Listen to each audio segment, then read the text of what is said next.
Hey there Wanderlusters! Welcome to this vlog where we are traveling from Bangkok to Khao Yai. But buckle up because first things first, securing our car rental from the terminal in the airport, as the only way for you to reach Khao Yai from Bangkok, or at least the most convenient way, is to drive a car. We are recording the current condition of the car because as you can see there are already a lot of scratches on the car and we did not want to forfeit our deposit for a scratch that was already there. Now, definitely full tank, and you return full tank. Okay. Thank you. Before hitting the road, we decided to stop by Watson's to stock up on some essentials. However, it was located in this place called Makro, which is apparently a popular retail wholesale store in Thailand. Oh, I totally forgot to introduce you to the travel crew. So today we're having Charmaine, me, Natasha, and Laura. Can I just say that for anyone coming to Thailand, please do yourself a favor and stop by Makro. It's like a Costco because everything there is typically sold in bulk at huge discounts. So you're definitely gonna find something that is worth buying back. And for us, we took a lot of this Mama Me green curry flavor. Get it, guys.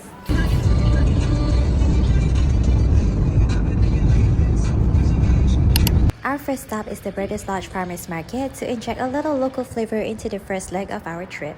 Do take note that it's only open on a Friday, Saturday, and Sunday, so plan your trip well before dropping by this area. Everybody doing ice cream? We're getting ice cream. The first thing we do at 11:54 is to get ice cream. Yes. Yeah. We know our priorities. She's starting the cup, yeah, honestly. 180.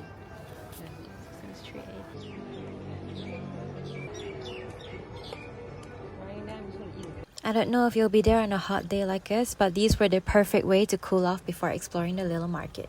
Damn big, damn nice. Sure's dream garden tomatoes would look like this.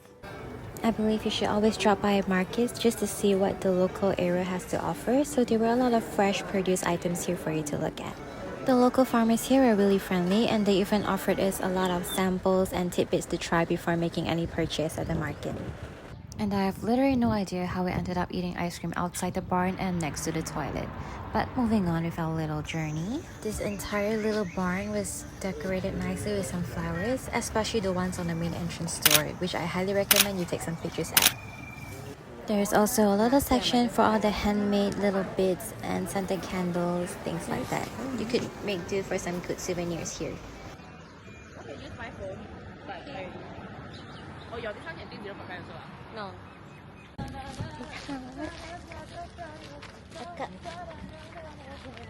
Back. Hello, I am the princess of the car where I don't need to wait nor do navigation or drive. All she does is sleep. Hey! Insert photos here. Hey! I've only had a total of an hour and a half sleep for the past like 2 days. Oh, it's just down the road. Don't say that now. Because now we were down 2 different roads. And we are finally here at Primo Piazza. So this is a Tuscan-themed little village situated in Khao Yai, and it's famous for its interactions with little farm animals as well as tons of Instagrammable photo spots. Your Khao Midwinter. Okay. What's this? As in like photo-wise. You can get the tickets easily at the counter. It is 200 baht per adult and it comes with a free animal feed to interact with the farm animals later, as well as 10% off any restaurants in the area. And the first thing that greeted us as the entrance was the souvenir store, and they just had the cutest little llama plushies. But we are a little hungry, so we're gonna look for a lunch spot first. On days with really good weather, I would allocate roughly 1 to 2 hours just so you can take your time enjoying lunch or some snacks, animal interactions, and as well as taking endless pictures because this place is simply stunning. We even took a lot of videos and pictures in front of the signboards because everything just looks really aesthetic.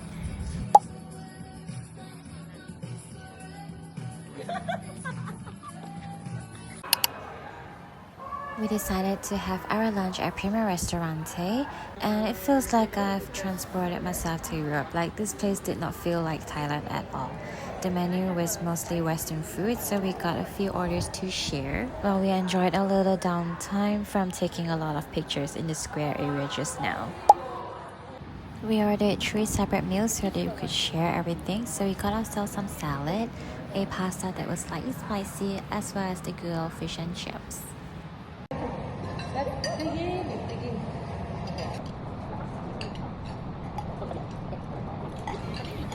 And right after our lunch, we made our way to where the farm animals were kept so that we could feed them and possibly pet them. Such a pretty place.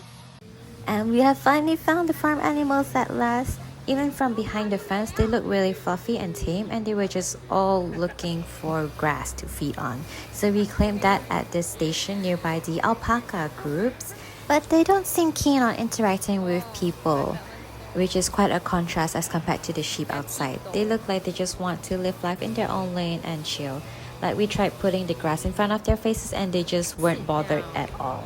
Or maybe it wasn't their feeding time anymore and that's why they were just further away from the fence. However, if they do come near, you can pet them, and you should if you get the chance. They were just so soft.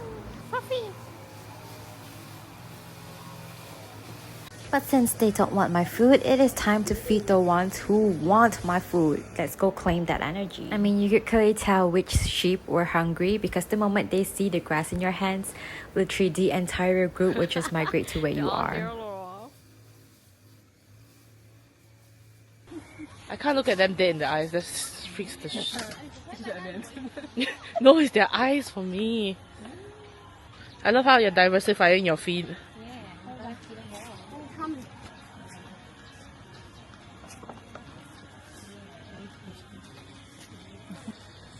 It's stinky.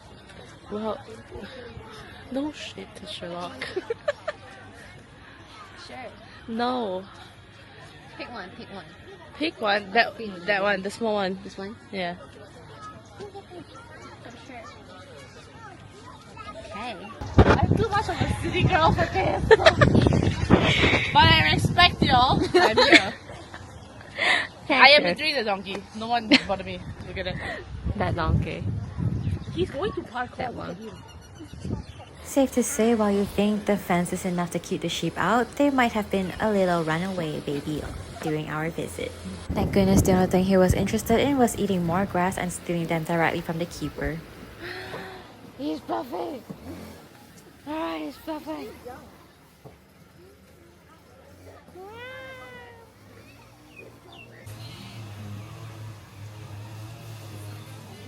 Miss Ellie, them pretty though.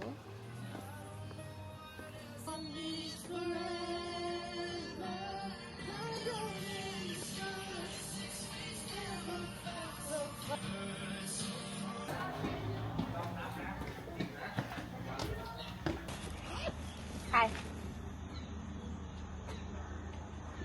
You're not even. Are you in frame? Yep. Ba-dum-bum-bum, ba-dum-bum-bum-bum.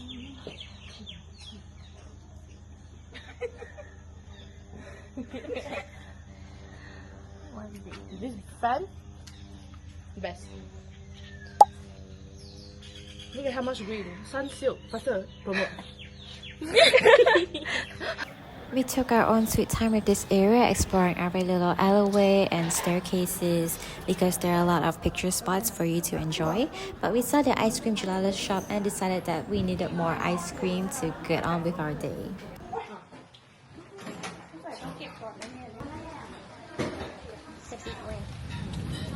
Thank you. Oh, sure, it's running. Fly with her ice cream. Whoa.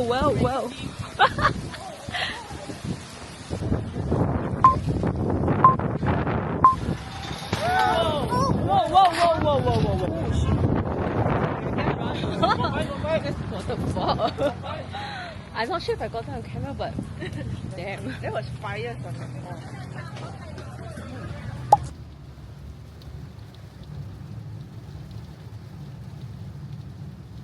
And for some reason, the three of us city girls have decided to book Mont Blanc Base Camp Khao Yai as our stay for the 2 nights that we are here. So we booked a room with a king-size bed and a single bed, so that's enough to fit the three of us. So it was a very glamping style sort of location, and all the amenities were there as necessary. It may not have been the best place to stay for the night. As you can see, this place has been quite aged already. So if you're not comfortable with this kind of place, you could also opt for the newer hotels and resorts that are blooming in this area.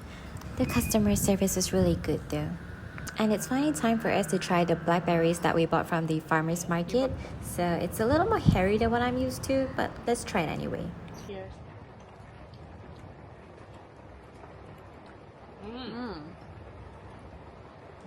Is that a good or a bad The texture's tripping me out. I remember it to be more solid. A bit Yes. more. As in, it's way Sorry. softer than it's supposed to be. Try Right. one. I've actually never touched one before. Not what you expect, right? That's not what I expected. It's not as sweet as I thought it would be. After refreshing ourselves at the hotel, we went to our next location, Granmonte Vineyard and Winery.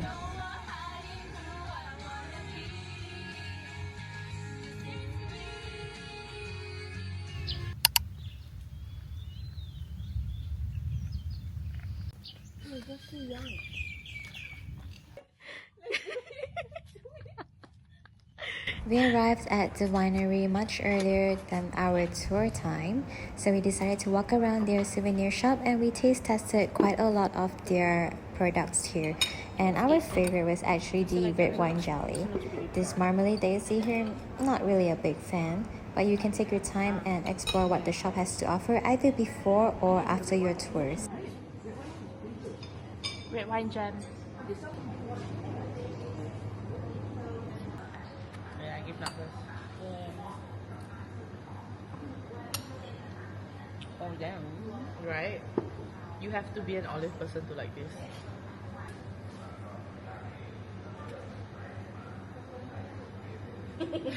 The savory juice. What's this? Sesame, Thousand Island, Italian salad. What you want to sit? Yeah. For our winery. We planned the whole trip around this. Welcome to Granmonte Vineyard and Winery. That can suit in our tropical climate and soil. And we can stop the bus here for you to take a photo. 2 or 3 bunches. Oh, 2 or 3 bunches. Thank you. 2 or 3 bunches. We're ready. Cut to when we have the grapes. So only green stem, not brown stem. Got it. Yeah.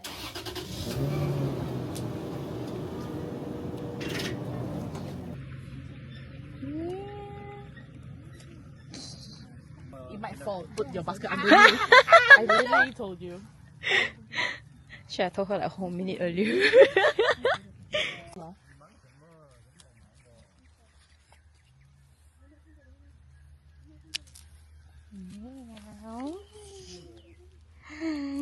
We're gonna get some wine. Video is on. Look at our grapes. Try. Sure. Go. Yeah.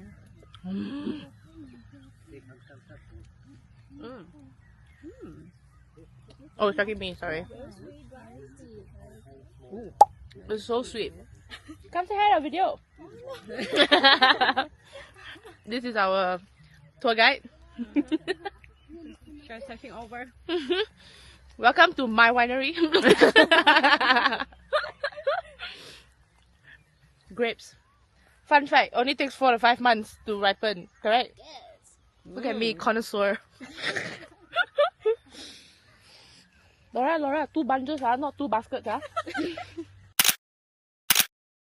Monitoring system to monitor the climate around vineyard, and we have monitored the climate around the plant, the leaves, and the bunches.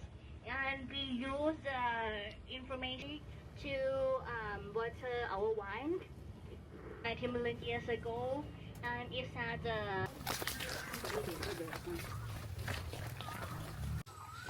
Okay, about our winery. Our winery started in 2008 and completed in 2009.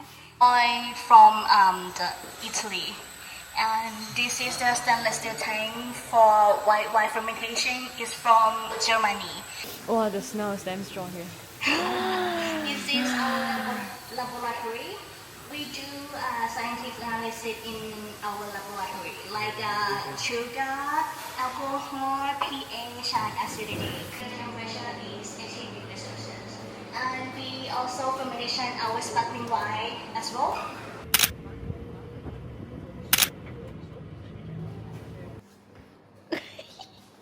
And right now we are able to test 4 of the wines that they have, if you can pause to read the screens. So we actually had to watch through an entire video while they prepared the wines for us to drink. They paired each wine with a starter or appetizer of some sort that is said to best pair with the said wine.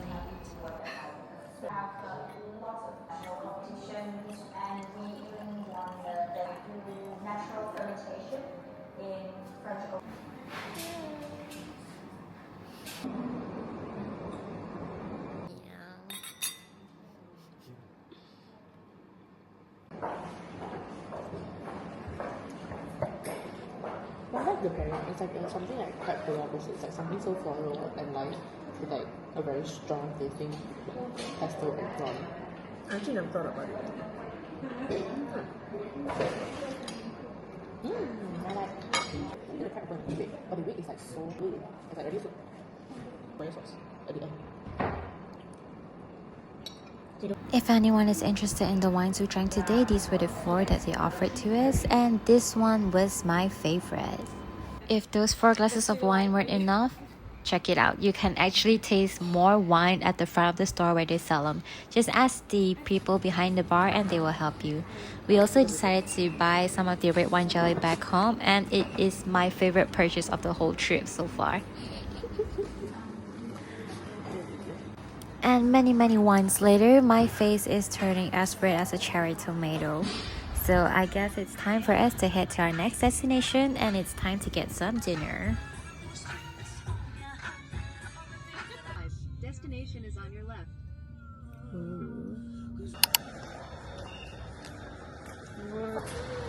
Midwinter, Michelin, release 2024.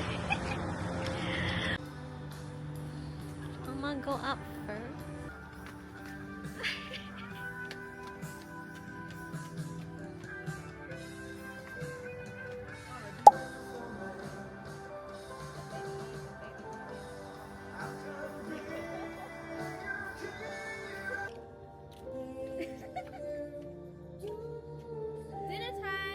Thankfully, there was still space for us to enter without making any reservations, and you can take a quick look at the menu if you'd like to figure out the price range for yourself.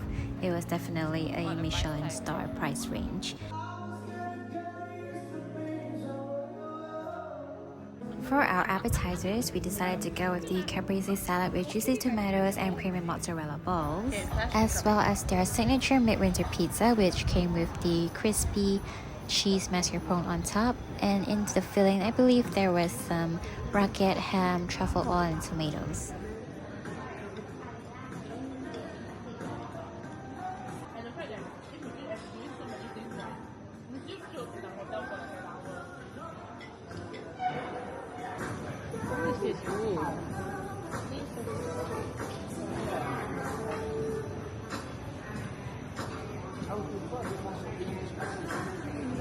Spicy? It's not spicy at all. It's just I would prefer that.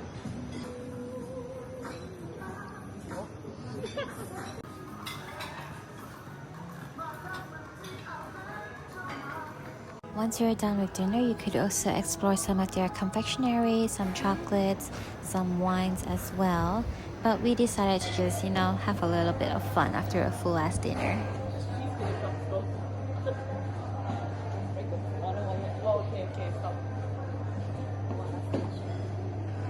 Midwinter's food, great. Pork knuckle, not so much. Yeah, lost you lah. Now, there's more to do than just eating at Midwinter Green, because once you're done exploring the inside of the castle, you can also explore the outside. So there's a little playground area as well as an external barn, I think. But it was closed by the time we got there. So if you'd like to do a full exploration of what Midwinter fully has to offer, I'd recommend coming slightly earlier, maybe for lunch or in the evening right before sunset. I think that would be a perfect time to dine here. It's very dark, very hard to even see. First day done!